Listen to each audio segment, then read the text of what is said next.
잘생겼는데. 정민이도 잘 보이고 태연이도 좋다. 그래요? 함께 말씀 듣도록 하겠습니다. 어느덧 거리나 산에서 우리는 단풍을 보고 있습니다. 가을이죠. 사람들의 말아 가을이면 물고기 전에 되어 말을 합니다. 가을 전어 굽는 냄새에 집 나간 며느리가 들어온다고 합니다. 얼마나 가을 전어가 맛있으면 이런 말을 할까 우리는 생각을 하죠. 그런데 이 말에서 우리는 전어에 대한 평가와 더불어 사람의 특성을 보게 됩니다. 생각해 보십시오. 과거에 어느 며느리가 시집에서 도망 나갔습니다. 그런데 도망 나간 며느리가 가을 전어 굽는 냄새에 집에 돌아온다는 것은 도저히 생각하기 어려운 일입니다. 무엇을 말하겠습니까? 사람은 맛있는 것이 있으면 그거를 먹기 위해서 평소라면 생각하지 않았던 것이나 평소라면 가지 않았던 길을 걸어간다 하는 것이지요.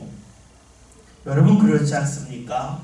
우리가 보통 때에 가지 않았던 길이라 할지라도 평소에 가기를 걸었던 곳이라 할지라도 거기에 맛집이 있다고 그러면 사람들이 찾아갑니다. 교통도 좋지 않고 인적이 드문 곳이라 할지라도 맛있다고 하면 사람들은 찾아갑니다. 왜 그럴까요? 사람은 맛있는 것을 좋아할 뿐만이 아니라 맛있는 것에 대한 기억을 오랫동안 담고 있기 때문입니다. 그러면 맛있는 음식의 특징이 무엇일까요? 우리나라 사람들은 음식을 잘하는 사람을 향한 말하죠. 저 사람은 손맛이 좋다라고 말합니다. 예전에는 저도 음식이 맛있으면 이 집 손맛이 좋네 라고 하는 말을 했지만 사실 그 말의 뜻을 잘 몰랐습니다. 음식은 손으로 만들고 입으로 먹는 것인데 어떻게 손에서 맛이 나올 수 있을까? 도저히 이해할 수가 없었습니다. 그런데 제가 교회에서 커피를 볶으면서 그 말이 무슨 뜻인지를 알게 되었습니다. 같은 커피를 사와서 그 커피를 볶습니다. 그런데 똑같은 커피이지만 어떤 온도에서 어느 시간 동안 볶았느냐에 따라서 맛이 아주 달라집니다.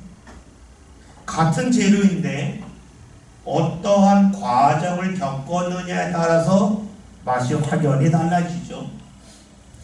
김치를 생각해 봅시다. 우리가 배추를 사서 겉절이를 해 먹을 수도 있고 약간 익었을 때 먹으려고 김치를 담글 수도 있고 때로는 익혀서 먹을 수도 있고 때로는 오래 숙성시켜서 먹을 수도 있습니다. 똑같은 배추로 김치를 만들지만 내가 어떻게 먹을 거냐에 따라서 간을 하는 시간이 다르고 간의 정도가 다릅니다. 들어가는 양념도 다릅니다. 분명 똑같은 소로 김치를 만들었지만 어떤 과정을 거치느냐에 따라서 맛이 달라집니다. 사람마다 손간 방법이 다르죠. 그래서 우리나라 사람들이 한 말이 음식의 맛이 손에서 난다고 그랬습니다.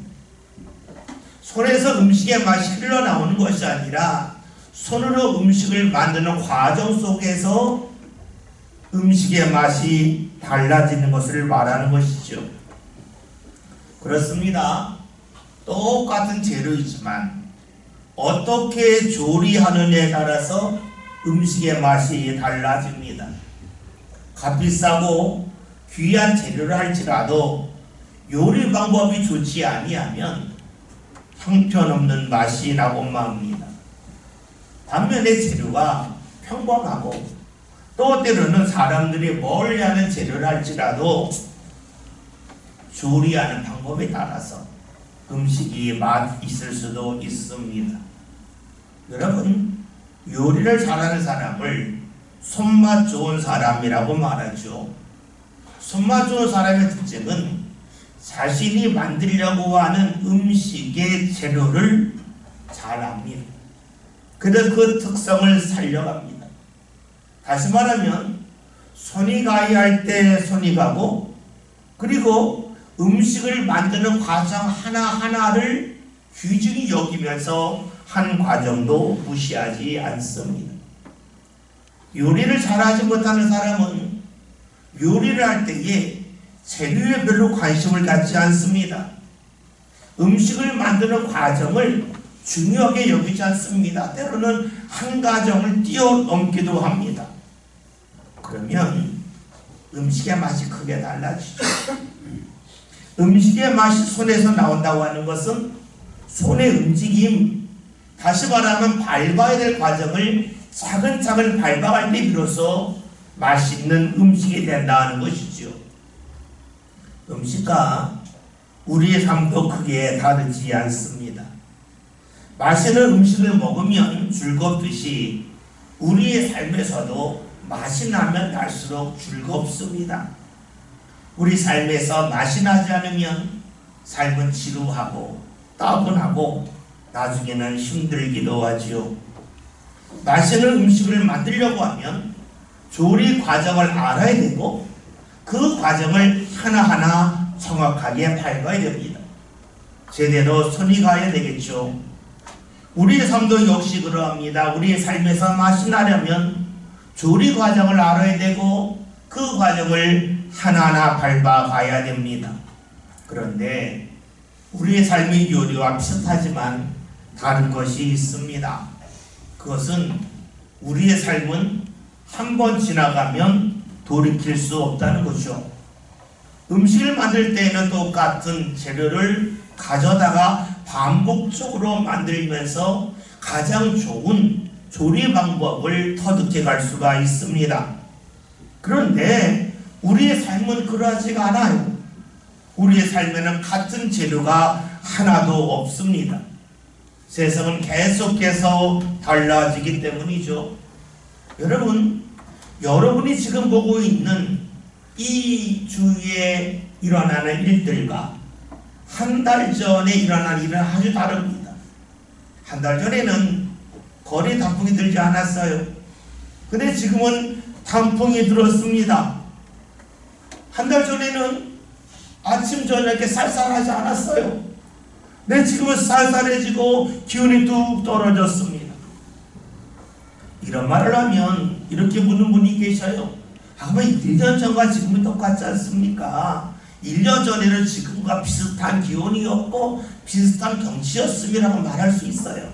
그런데 여러분, 1년 전과 지금이 우리 눈앞에 펼쳐지는 광경이 비슷할 수 있지만 나 자신이 달라져 있어요. 나 자신의 건강 상태가 1년 전과 같지 않아요. 내가 만나는 사람이 1년 전과 같지 않아요. 내가 만나는 사람이 1년 전과 같다 할지라도 그 사람의 상태가 1년 전과 같지 아니합니다. 무엇을 말할까요? 유리할 때는 연습이 있어요. 그런데 인생에는 연습이 없습니다. 같은 것이 반복되지 않기 때문입니다. 그래서 우리가 요리하듯이 어제와 오늘을 똑같은 방법으로 살면 어떻게 될까요? 요리는 어제와 똑같은 맛이 날 수 있는데 우리의 인생은 그러하지 않다는 것이에요. 요리는 반복해서 할 수 있기 때문에 요리하는 정답을 말할 수 있겠지만 인생은, 삶은 반복되지 않기 때문에 정답이 없어요. 늘 해답을 찾아가야 돼요. 그래서 삶이 힘들고 어렵다고 말을 합니다. 많은 이들이 오늘 내가 무엇을 해야 내 삶이 기쁘고 행복할지에 대해 잘 모릅니다. 나에 대해서 모르니까 내가 마주하는 사람이 있죠. 내 배우자에게, 내 자녀에게, 내가 일상에서 만나는 사람에게 어떻게 해야 될지를 몰라요. 내 일터도 마찬가지예요. 일터가 계속해서 달라지기 때문에 일터에서 어떻게 내가 반응하는 것이 삶을 멋있고 아름답게 할지 잘 모릅니다. 우리의 삶이 늘 달라지기 때문입니다. 오늘 우리는 말씀을 보았습니다. 다윗이 기록한 시입니다. 이 시의 배경은 이러합니다. 다윗이 왕이 되기 전에 일어났던 일인데, 그 왕이 되기 전에 이스라엘 왕이 사울에게 미움을 받아서 이리저리 쫓겨다녔습니다. 끈질기게 추격하는 그 왕을 보면서 다윗이 어떻게 하면 사울의 추격에서 벗어날 수 있을까 고민을 하죠. 그러다가 내린 결론이 있습니다. 왕이 갈 수 없는 곳에 가면 되겠다 하는 것이었어요. 그래서 어떻게 했냐면 이스라엘 영토를 벗어나서 이웃 나라인 블레셋에서 도망을 갑니다. 블레셋에서 도망가면 이스라엘 왕이 추격할 수 없다고 믿었기 때문이죠. 정말로 블레셋에 갔더니 이스라엘 왕의 사울이 추격해 오지 않았습니다. 그러면 블레셋에 갔을 때 안전했겠습니까? 다윗이 블레셋에 갔더니 블레셋 왕이 다윗을 환영을 합니다. 다윗을 용병으로 쓰고 싶었기 때문이에요. 그런데 그 주위에는 신하들이 말을 하죠. 다윗이 배반하면 어찌하렵니까? 그 말을 듣고 왕이 다윗을 멀리하며 죽이려 합니다. 그러자 다윗이 미친 사람처럼 침을 흘렸습니다. 얼마나 많은 침을 흘렸는지 그 침이 그의 턱밑수염을 적셨다라고 말씀하고 있죠. 이를 본 블레셋 사람들이 다윗이 미쳤다고 여기고 그를 죽이지 아니했습니다. 여러분, 다윗은 지금 인생의 쓴맛을 보고 있습니다. 블레셋에 가면 괜찮을 줄 알았는데 괜찮지 않은 것입니다. 나를 힘들게 한 사람을 피해가면 이제 더 이상 어려움이 없고 내 삶에 기쁨이 있을 거라고 여겼는데 피해갔는데 그 자리로 역시 힘들고 어려운 것이었어요. 이때 다윗이 고백을 합니다. 말씀 8절 함께 보겠습니다.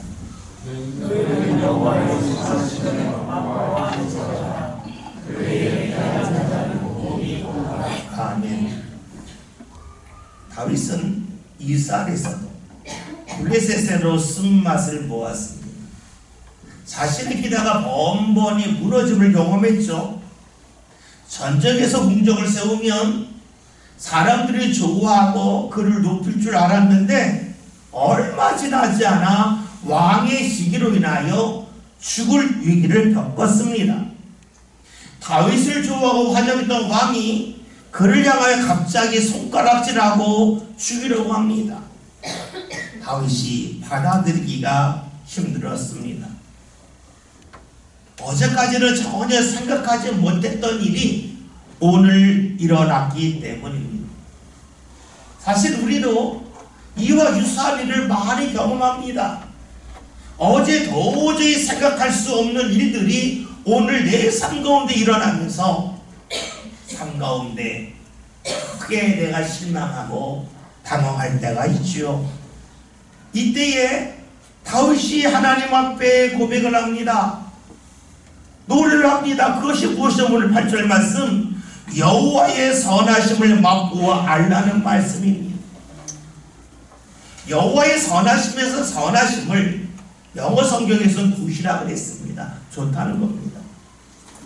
다시 말하면 뒤에는 맛을 본다는 말과 선하심을 연결해서 본다면 하나님께서 주시는 좋은 맛을 보라고 말하고 있죠. 좋은 맛은 어디서 얻을 수 있습니까? 우리가 앞에서 언급했던 것처럼 좋은 맛은 재료가 결정하는 게 아니에요. 맛은 손에서 나와요. 다시 말하면 어떤 과정을 밟느냐에 따라서 맛이 아주 달라집니다. 본문을 기록할 당시에 다윗의 상황은 좋지 않았습니다. 자신이 무엇을 해야 할지, 어떻게 반응해야 될지를 몰랐습니다. 요리를 말하면 앞에 식재료가 있는데 그 식재료가 너무너무 형편이 없었습니다. 식재료가 형편이 없는데 요리하려면 얼마나 힘들겠어요. 이때 다윗이 고백하는 게 뭡니까? 자신이라고 하는 식재료가 별로 좋지 아니하지만 하나님이 자신의 삶을 요리하시며 하나님이 자신의 삶을 어루만지시는 과정이 있으면 인생에서 아주 좋은 맛을 낼 거라고 하는 고백을 합니다. 그래서 그가 하는 말이 여호와의 선하심을 맛보아 알라고 말합니다. 나 스스로 내 인생의 맛을 낼 자신이 없다는 거예요. 그러나 하나님이 어루만져 주시면 자신의 삶 가운데 아름답고 좋은 맛을 낼 거라고 믿고 있습니다. 근데 여러분, 여기서 주의 깊게 살필 것이 있습니다. 우리들은 하나님의 손길이 임한다는 말을 들으면 상당히 기분이 좋습니다. 은혜가 돼요. 그런데 하나님의 손길이 임한다고 하는 것을 교리와 연관 지은다면 하나님께서 밟게 하시는 과정 하나하나를 다 밟아간다는 것입니다. 조리하는 과정을 봅시다. 때를 재료를 뜨거운 물속에 넣어서 삶기도 합니다. 우리가 아는 식재료 중에는 찬바람, 겨울 찬바람을 막게 하면서 얼었다 녹았다 얼었다 녹았다를 몇 달 반복하게 하는 형태도 있습니다.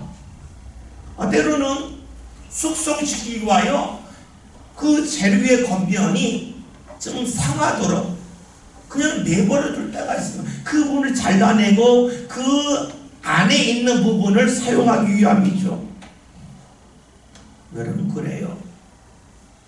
식재료를 가지고 무언가 요리할 때는 과정이 있습니다. 그 과정을 통하여 재료가 좋아집니다. 여러분, 그래요. 우리가 하나님의 선하심을 맛본다고 하는 것은 하나님의 손길이 우리 삶 가운데 임하는 걸 말해요. 그런데 하나님의 손길이 임한다고 하는 것은 하나님이 우리 삶 가운데 발견하시는 삶의 과정을 하나하나 빠짐없이 다 밟아가는 것을 말합니다. 다윗은 고백을 합니다.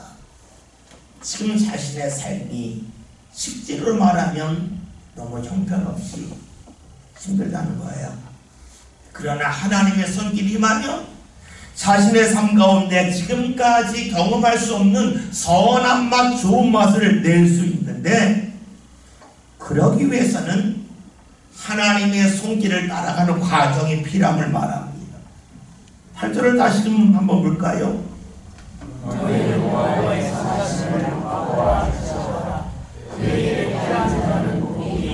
아멘. 다윗은 하나님이 허락하시는 좋은 맛을 보기 원했는데 그를 위하여 필요한 것이 있음을 고백합니다. 그에게 피해야 된다는 거예요. 하나님께 피해야 된다는 것입니다. 다윗은 이스라엘에서 환영받지 못했어요. 블레셋으로 환영받지 못했습니다. 어디로 가야 할지 모르는 거예요. 우리 인생으로 말하면 내가 무엇을 해야 될지 전혀 보이지 않았습니다. 이때 다윗은 하나님께 피해야 된다고 말합니다. 우리 믿음의 사람들은 하나님께 피한다는 말씀을 들을 때 은혜롭게 생각을 합니다. 그런데 생각과 달리 이것을 실행으로 옮길 때에는 힘들어합니다. 왜냐하면 하나님께 피한다고 하는 것이 도대체 무엇인지 머리에서 떠오르지 않기 때문입니다. 하나님이 눈에 안 보이잖아요.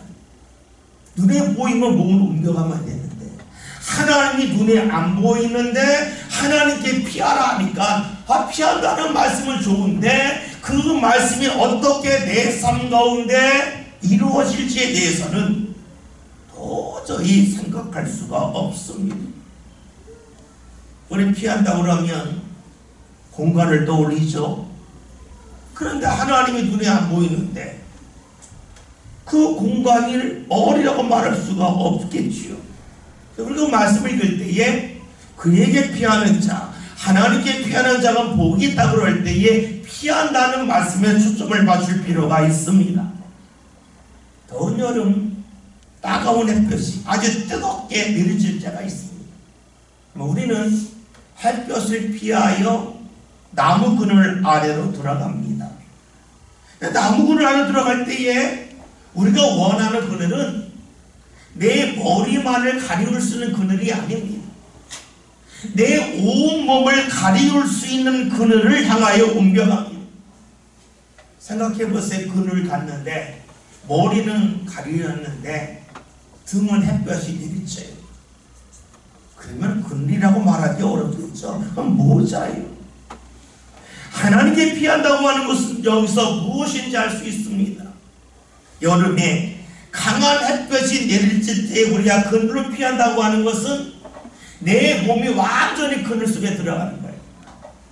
이것을 햇빛에 눌러본다면 햇빛의 자리에서 내 몸이 보이지 않는 자리가 바로 그늘입니다. 그렇다면 하나님께 피한다고 하는 것은 무엇일까요? 그것은 내가 안 보이는 거예요. 내 육체가 안 보이는 것이 아니라 내 생각이 안 보이는 거예요. 하나님의 말씀 앞에서 내 생각이 더 이상 보이지 않는 것이 무엇입니까? 하나님께 피하는 것이라고 말할 수가 있습니다. 내 생각이 드러난다면 그것은 마치 내 몸이 그늘 밖으로 나가는 것과 같고 그것을 피하지 않은 것과 똑같겠지요. 따라서 하나님께 피한다고 하는 것은 주의 말씀 속에서 내 생각이 더 이상 밖으로 드러나지 않는 것을 말합니다. 다윗은 고백을 해요. 그런 사람이 복이 있다는 것이에요. 그런 사람이 하나님의 선하심을 맛본다는 거예요. 그런 사람이 하나님의 인도함을 받는다는 것입니다. 그런 사람이 하나님이 밟게 하시는 삶의 과정을 하나하나 밟아갈 수 있음을 말합니다. 여러분, 그런데 우리가 하나님께 피하겠다고 하는 결심을 자주 하지만 결심이 실행으로 옮겨지지 아니할 때가 너무나 많이 있습니다. 다시 말하면 하나님의 감동도 있고 하나님의 말씀도 들었지만 자꾸 내 마음 한속에서 이것은 아닌데 하는 생각이 나도 모르게 불쑥불쑥 올라올 때가 있습니다. 여러분, 다윗은 안 그렇겠습니까? 다윗도 역시 그랬었겠지요. 그런 다윗이 그런 경험을 반복하고 싶지 않았습니다. 그래서 그가 고백하는 것이 무엇입니까? 내가 하나님의 선하심을 경험하려면, 맛보려면 하나님께서 밟게 하시는 과정을 하나하나 밟아가서 내 삶의 재료가 형편없다 할지라도 맛있는 요리를 만들려면 하나님께 완전히 피해야 되겠다 하는 그런 고백을 합니다. 오늘 많은 이들이 하나님의 선하심을 경험하길 원하고 있고 하나님의 손길을 소망합니다. 내가 볼 때에 지금 내 자리에서 도저히 맛이 날 것 같지 않다고 하는 것을 알고 있을 때에 나는 못하지만 하나님이 함께하면 좋은 맛을 낼 거야 라고 하는 기대가 있어요. 그래서 우리가 교회 나갔죠. 그래서 하나님을 믿죠. 그래서 기도하고 물질로 부모로 헌신하기도 합니다. 그런데 그 마음과 결심이 잘 이어지지 않습니다. 왜냐하면 하나님의 말씀으로 내 생각을 가리지 못했기 때문입니다. 우리는 그늘 속에 들어갈 때에는 내 온몸이 들어가기를 원하는데 하나님의 말씀의 그늘 속으로 들어갈 때에는 선별해서 선택적으로 들어가려 합니다. 이것은 매우 어리석은 일이라고 할 수가 있겠죠. 앞에서 제가 햇빛과 그늘을 말씀드렸지만 햇빛과 그늘이 아닌 전쟁터로 생각해 보세요. 총알이 막 날아다니는 그 전쟁터에 내가 숨습니다. 어디 숨습니까? 내 몸이 드러나지 않는 곳에 숨습니다. 총알이 막 빗발치게 날아다니는데 내 머리는 숨겼지만 내 다리와 내 팔이 나온 곳으로 여러분 숨어 들어가겠습니까? 그런 사람 없죠. 그것은 죽음과 연결되기 때문입니다. 여러분, 그래요. 우리가 하나님의 말씀 속으로 숨어 들어가고 싶은데 잘 되지 아니합니다. 생각만으로 안 된다는 거예요. 다윗이 이렇게 고백을 해요. 9절에는 말씀을 함께 봅니다.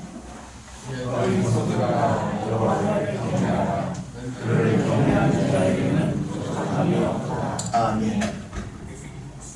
다윗은 하나님을 경외해야 된다고 말합니다. 경외한다고 하는 것은 하나님을 하나님으로 인정하는 것을 말합니다. 여러분이 말씀을 듣고 따를 때에 이럴 때가 있어요. 몸은 따르는데 내 마음은 따르지 않을 때가 있어요. 교회에서 예배하잖아요.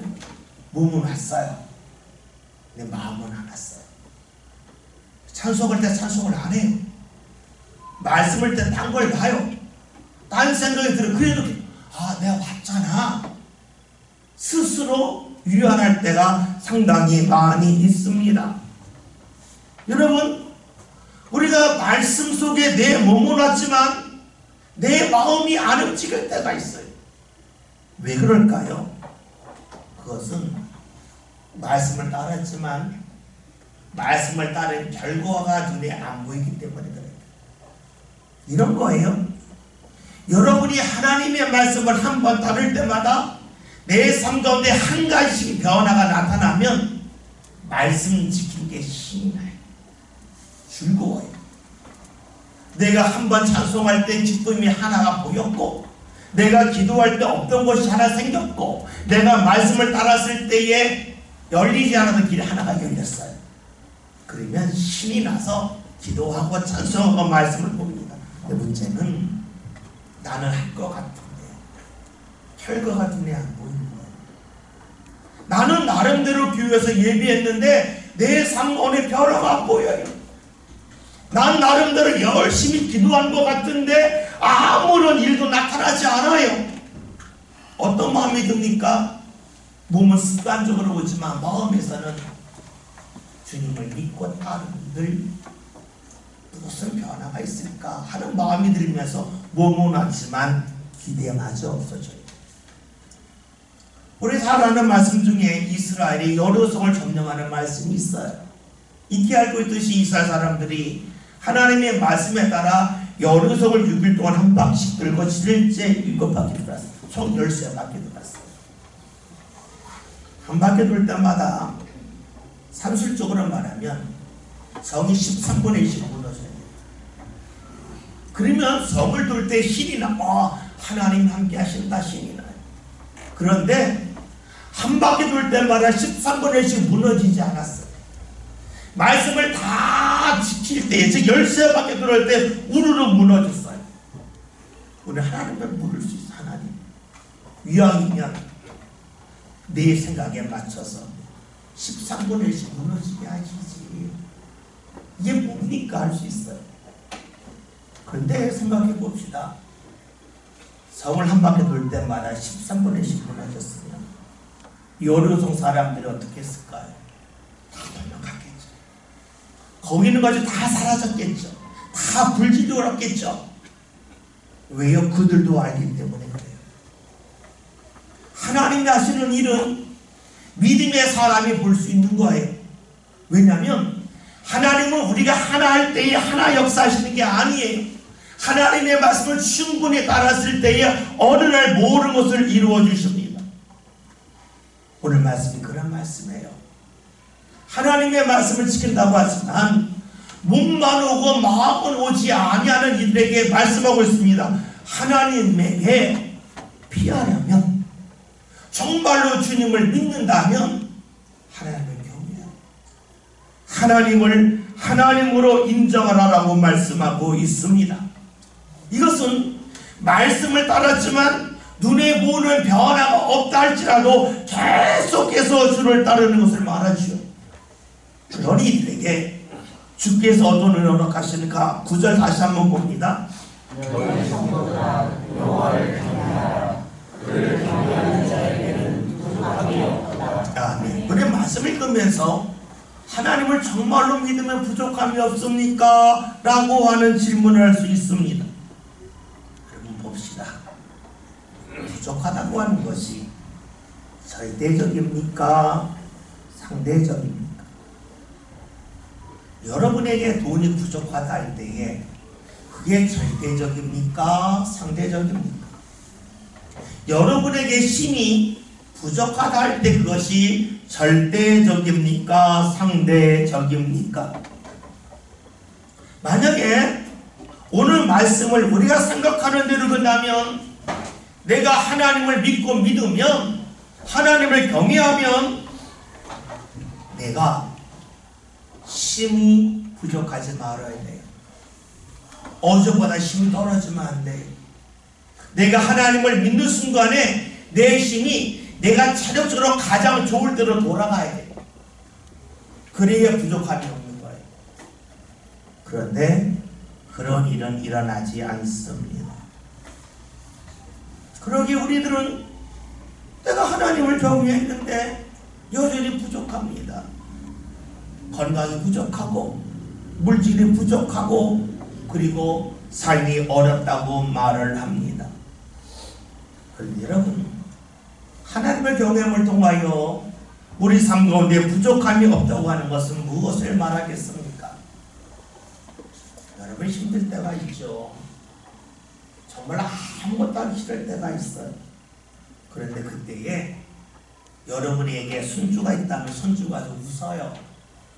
그 순간 어떻습니까? 근심거리가 사라진 건 아닌데 웃음이 나요. 순간 잊어요. 많은 부모들이 그렇죠. 힘써서 자녀를 양육하느라고 경제적으로 너무나 어려운데 어느 날 자녀가 뭐 할 때 잘했다고 하고 와서 웃고 노래해요. 그 순간에 잊어요. 잊는다고 하는 것은 무엇을 말할까요? 지금을 못하는 거예요. 우리에게 부족함이 없다고 하는 것은 내가 과거에 가졌던 힘을 다시 회복한다는 것이 아니에요. 하나님을 경외한다고 하는 것은, 그래서 우리 삶 가운데 부족함이 없다고 하는 것은 과거와 비교하자면 하나님이 오늘 나에게 주시는 기쁨을 보고 그 기쁨 속에 살아가는 것을 말합니다. 우리의 삶이 힘든 이유는 과거와 지금을 비교해서 보세요. 그런데 과거와 지금을 비교할 때에 우리는 부족함을 생각을 해요. 하나님을 경외할 때 일어나는 일이 무엇이냐면 지금 좋은 것을 보게 하세요. 다윗이 오늘 시편을 기록했어요. 그가 하나님을 경외했더니 과거에 그를 죽이려던 사울이 다윗에게 와서 나 네가 좋다, 가까이 하자, 그런 게 회복되어 있습니까? 그렇지 않아요. 다윗은 여전히 힘들어요. 그런데 무엇을 보냐면 하나님이 오늘 자신에게 주시는 은혜를 봐요. 그 은혜 속에서 모든 걱정과 의심을 뒤로 해요. 다시금 힘이 나요. 마치 우리 삶 가운데 어려운 일이 있어도 자녀를 보면, 손주를 보면 근심과 걱정이 사라지고 웃는 것처럼 우리가 힘들고 어렵지만 하나님 앞에 나가 기도할 때 하나님이 나와 함께 하심을 경험하면서 삶의 변화가 아무것도 일어나지 않았음에도 불구하고 찬송하며 집에 가듯이 하나님의 역사는 그러기만 합니다. 지금 은혜를 베푸시는 하나님을 보게 하는 것이 주의 역사예요. 그런 은혜를 경험한 다윗이 자신의 삶을 돌아보면 이렇게 고백을 해요. 10절에는 말씀을 볼게요. 젊은 사람은 궁핍하여 지혜롭지 않고 여호와를 찾는 자는 모두 좋은 것에 부족함이 없으리라. 아멘. 다윗은 젊은 사제를 말합니다. 젊은 사자의 특징은 힘이 있다는 거예요. 근데 그 힘 있는 젊은 사자를 할지라도 늘 배우는 것 아니고 늘 가고 싶은 곳에 갈 수 있는 것이 아니라는 겁니다. 왜 갑자기 젊은 사자를 말했을까요? 자신이 젊은 사자와 같았다는 거예요. 전쟁에 나가면 계속 승리했어요. 다윗이라는 이름만 들어 사람들이 벌벌 떨었어요. 마치 젊은 사자와 같았어요. 그런데 어느 날 자신의 삶을 보았더니 주위 아무도 없어요. 자기를 싫어하고 자기를 미워하는 사람만 가득해요. 갈 곳이 없어요. 사자로 말하면 먹을 것이 없는 것처럼 삶이 줄이고 어려웠다는 거예요. 그런데 그런 그가 하나님을 찾는 순간에 일어나는 것이 무엇입니까? 오늘 하나님이 내게 주시는 은혜를 보았다는 거예요. 내가 잃어버리고 내 상관에 사라진 것에 파묻혀서 삶이 힘들다고 괴롭다고 여기며 산 것이 아니라는 거예요. 하나님을 찾는 순간에 오늘 내 상관에 다가오는 기쁨을 보면서 그는 고백을 해요. 하나님이 내게 좋은 것을 주셨습니다. 그 좋은 것을 인하여 내 삶에는 근심이 모두 사라짐을 경험하게 되었습니다. 라고 고백을 하죠. 과거에 묻혀 살지 않습니다. 억울해하지도 않습니다. 원망 속에 살지도 않습니다. 왜냐하면 지금 베푸시는 은혜를 보기 때문입니다. 그런 다윗이기에 하나님에게 찬양해요. 그 찬양을 기록한 것이 오늘 말씀입니다. 내가 버림받았다고 해서 하나님 뭐 하시냐? 라고 생각하지 않아요. 다시 말하면 버림받은 자료 같은 것을 요리로 말하면 형편없는 식재료예요. 그런데 형편없는 식재료를 할지라도 요리하는 사람의 손길을 통하여 그 재료는 좋은 음식을 만들 수 있는 복된 재료로 바뀔 수 있어요. 다른 사람들은 이것을 가지고 맛을 낼 수 없다고 하지만 그것은 조리법을 몰라서 하는 이야기고, 조리법을 알면 좋지 않은 식재료를 가지고도 맛나는 음식을 만들 수 있습니다. 다윗은 자신의 자리를 알아요. 자신의 모습도 알아요. 그러나 하나님도 알아요. 그러니까 내 자리가 나쁘다고 탓하지 아니합니다. 여러분, 우리가 믿는 예수님을 떠올려봅시다. 예수님은 어디 오셨습니까? 우리가 알고 있는 것처럼 가장 낮은 자리에 오셨어요. 얼마나 낮은 자리에 왔는지 마리아가 예수님을 해산하러 갈 때에 방도 얻지 못했어요. 그 예수님을 사람들이 환영했습니까? 환영하지 않았고 늘 공격했습니다. 그리고 사람들이 가장 두려워하고 수치스럽게 여기는 십자가에서 달려 돌아가셨습니다. 사람들이 볼 때에 그런 삶 살고 싶지 않아요. 그런데 예수님의 특징이 있죠. 그 자리에서 하나님의 선하심을 맛보기를 원했어요. 하나님 앞에 삶을 맡깁니다.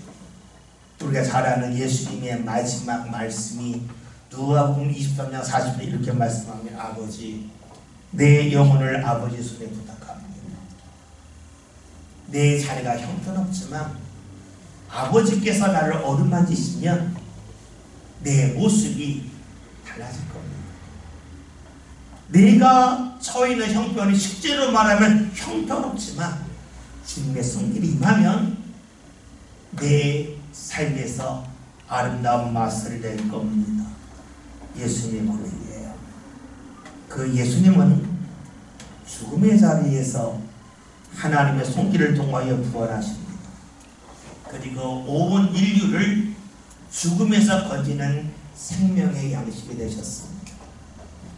여러분, 맛을 낼 수 없는 재료라고 할지라도 주의 손이 임하면, 그리고 주님의 손길을 따르면, 주님 앞에 내 삶을 맡기면 하나님께서 맛있는 것으로 우리의 삶을 변화시켜 주시지요.